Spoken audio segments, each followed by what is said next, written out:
Coast's most accurate forecast from the First Coast News Weather Team, certified by Weather Rate, sponsored by AC Designs. Hi there, friends. I'm meteorologist Robert Spetta, joined by meteorologist Lee Southwick. And today, we're talking a little. We're taking some of your questions. We're talking a little weather here on our Tuesday. Lee, how you doing today? I'm doing great. I mean, I love weather like this. We have a lot to talk about, but when it's what's the forecast, don't want to ruin anything, but I'll just say warmer side of things. It's a good week for me. But there's some caveats to that, you know. Oh yes, there is, and it's not good news, unfortunately. Also, do have a couple questions. I just put it out on social media, and I cherry picked kind of some of the best questions that some of you asked. And a good bulk of this video is going to be this stream. I have a conversation with Nearstop. He is from Geneva, Switzerland. He's one of the directors of the World Meteorological Organization. It's huge, by the way. It's so cool you got this interview. Oh, I was so happy. He was so informative. And he talked to me about AI weather models and like how that is changing the game and may eventually put us out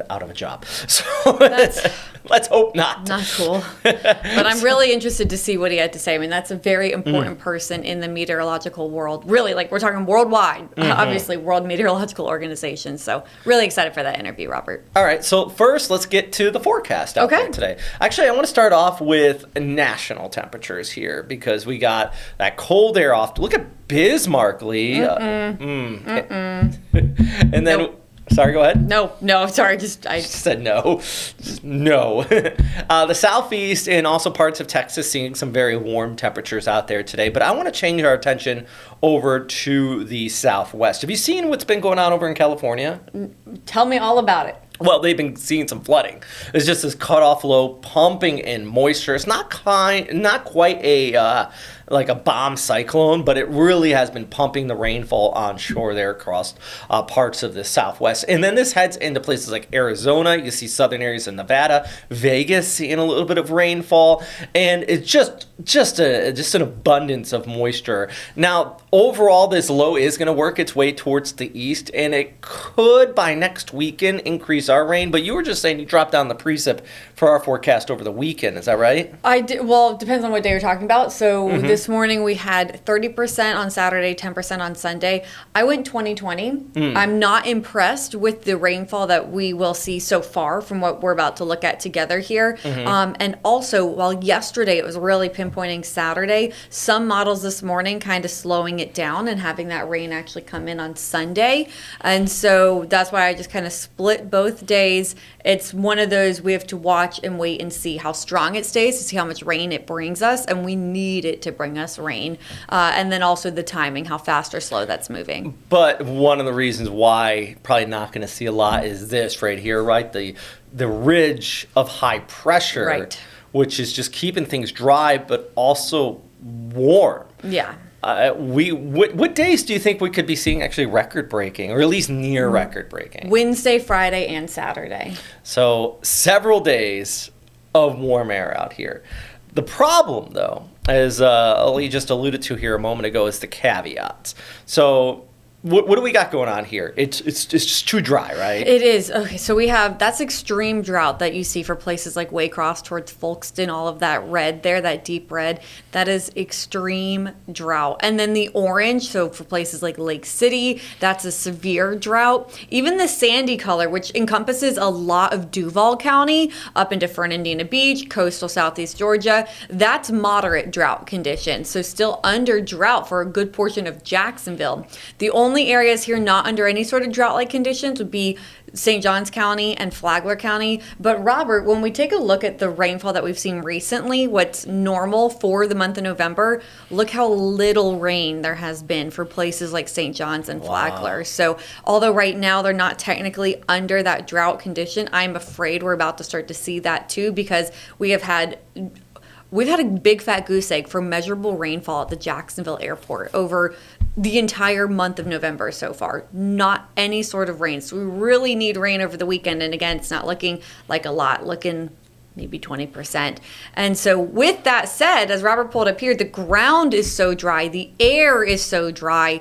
Unfortunately, we are now under a fire danger, Robert. Yeah, and it's just the humidity is down. You mentioned the air, and also another caveat to that too is that frost we got last week. A lot of the more sensitive plants have died. Yeah, that is something fuel for the potential for burning. And I did see last week in Nassau County, we actually had a wildfire out there.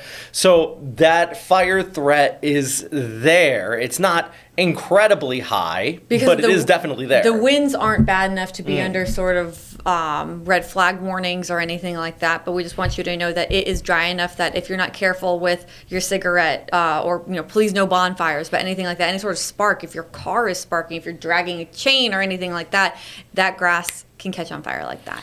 All right, well, we're going to take a look at this extended forecast. This is really beautiful weather out here. It is dry, but it's nice. How long will this last? And how about that Thanksgiving forecast? And we're taking some of your weather questions here in just a minute. So we'll be right back after this break. Cut the cord, get the app, stream free. Download the First Coast News Plus app, your trusted source for news, your weather, all your sports, and so much more on your time. Yeah, your schedule. Get your most accurate forecast, your weather impact alerts, extended breaking news coverage, and exclusive specials at a time that is convenient to you and your family. Download First Coast News Plus and watch for free, right now. I knew I needed physical therapy to be able to get back to doing the things I want to do, specifically golf. Throughout Brooks Rehabilitation, with the 50 plus locations we have, we see people with many injuries across the board. We're really looking to individualize a treatment plan and create goals together. That way they can get back to the sport or activity they love to do. I would definitely recommend Brooks to anyone who needs physical therapy. It enabled me to get back on the golf course to do what I want to do. Nothing breeds competition and camaraderie in a community like sports. It gets your adrenaline pumping. Sports has a unique way of bringing people together. Your First Coast sports team understands that.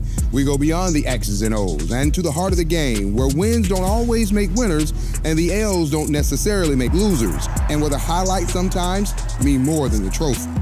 It's where the real stories are told. Sports Finals sponsored by Farah and Farah, Sunday nights at 11:30 and streaming on First Coast News Plus.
Why do we come here? To reach for new heights, to dive to nuts. You can call it a team, even a community. That connection with others. We all deserve that. Why come here? This is why.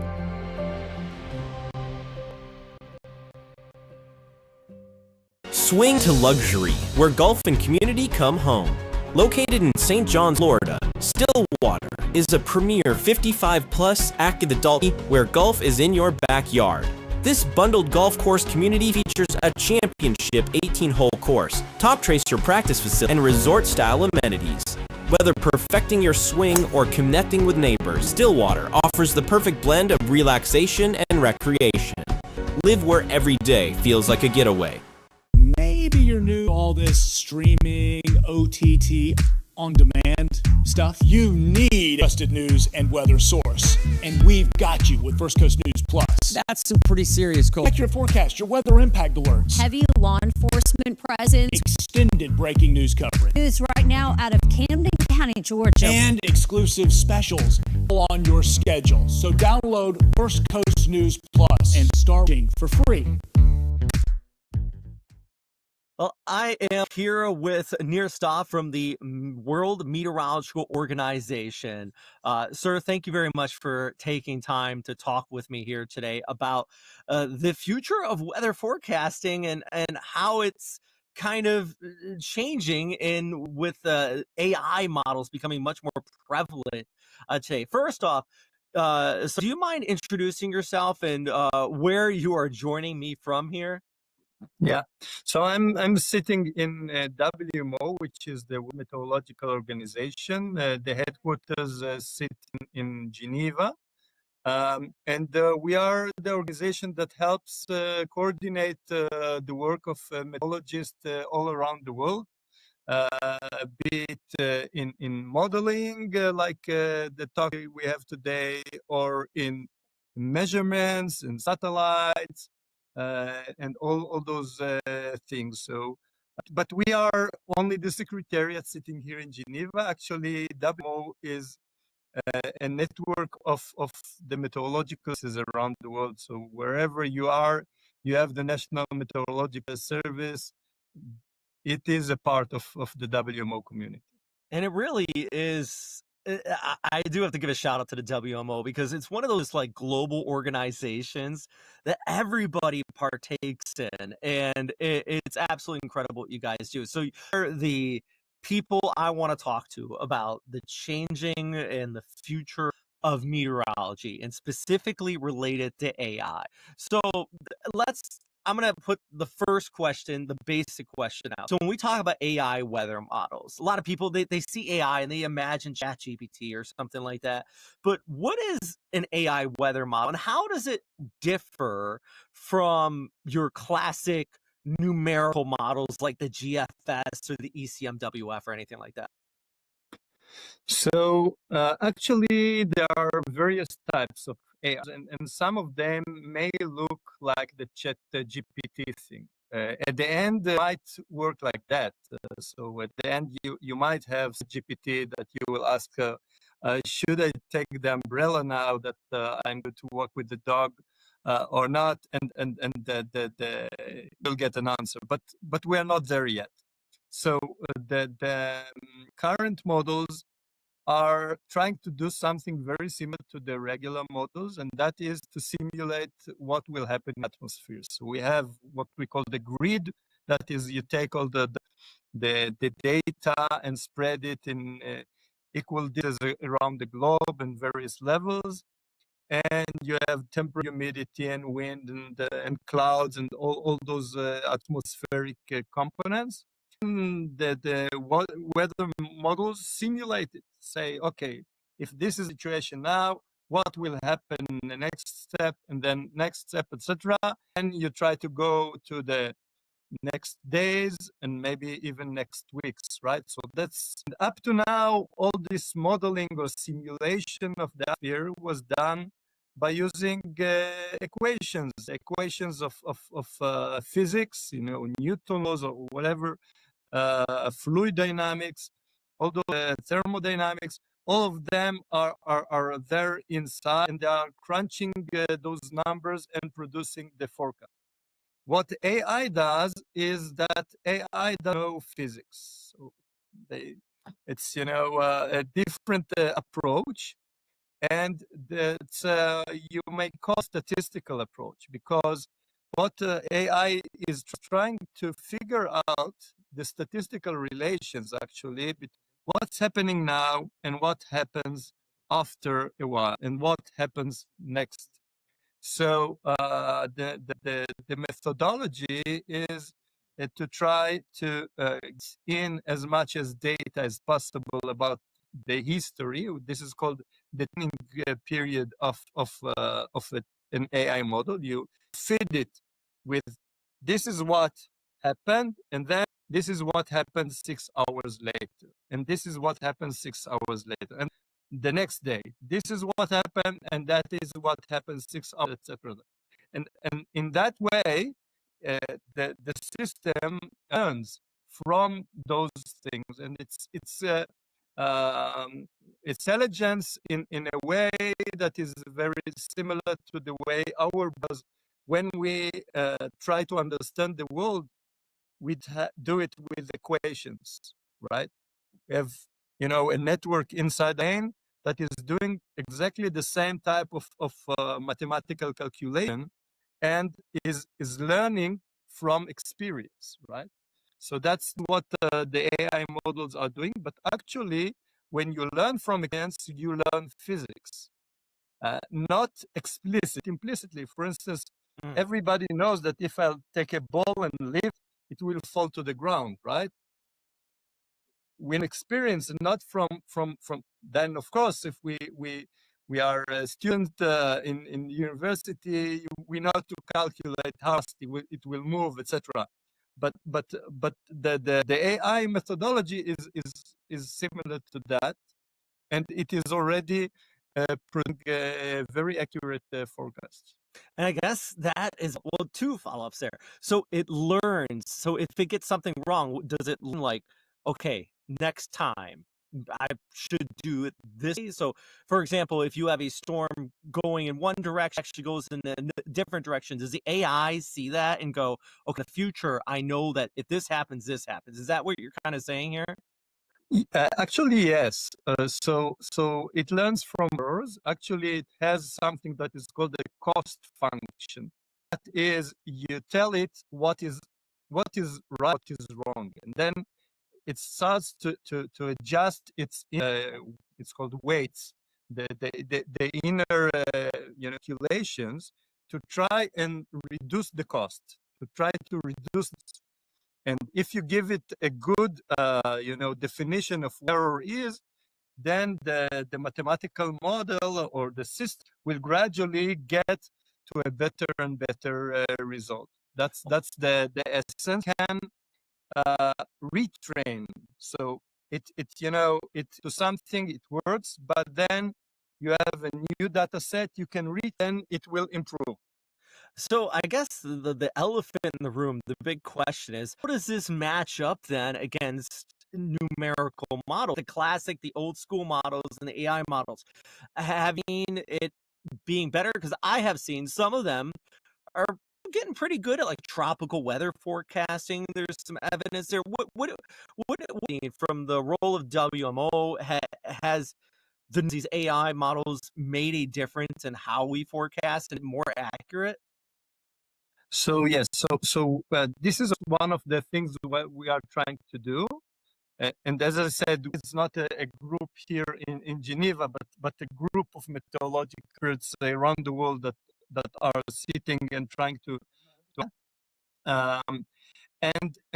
what would the understanding is, those models are getting very good results, sometimes better than what we had before. The second thing, and maybe it's the most important one, is that they are able to do very accurate with very small computational power.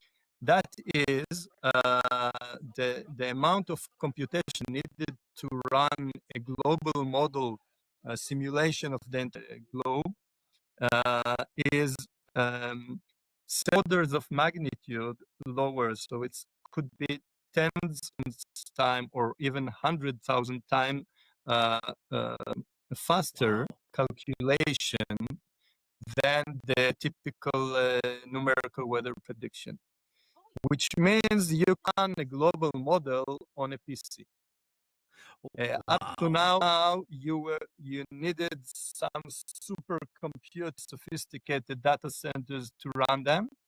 And now in this new technology, you can get comparable results with very small or computer resources. And that's the magic here, or the fascinating aspect.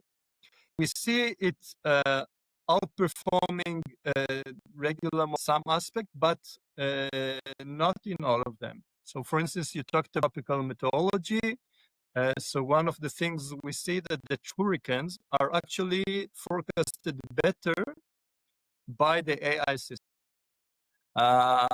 While the intensity of the hurricane and the amount of rotation is less accurate. So we still understand why and how, but it's already being used, understood that that the tracks are better.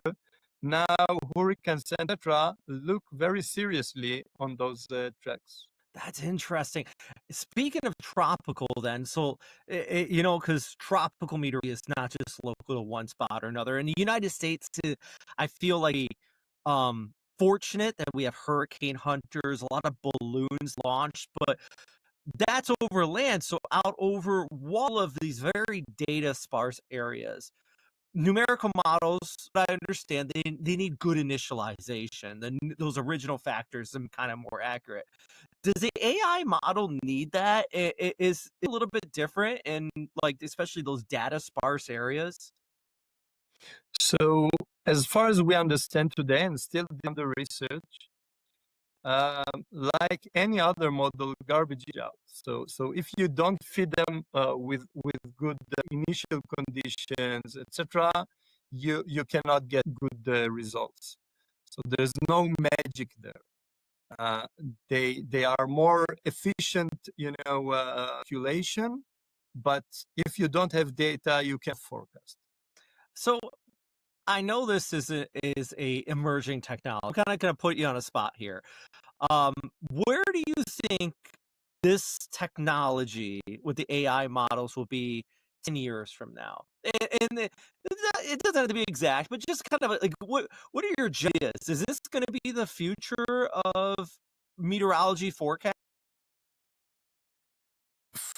Well, this is very prediction. So I was a forecaster, so I'm very cautious when giving predictions.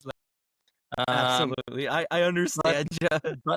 But still, it seems that it's going to be our future. So it seems it's evolving so fast, and there's those possibilities. And but the major, I think, change is going to be actually in the delivery of the service. Not only on, when we talk about the models, etc., it's the office. The big change is going to in the front end side of things. You can produce today, as you said, the beginning, a chat GPT that you questions, right?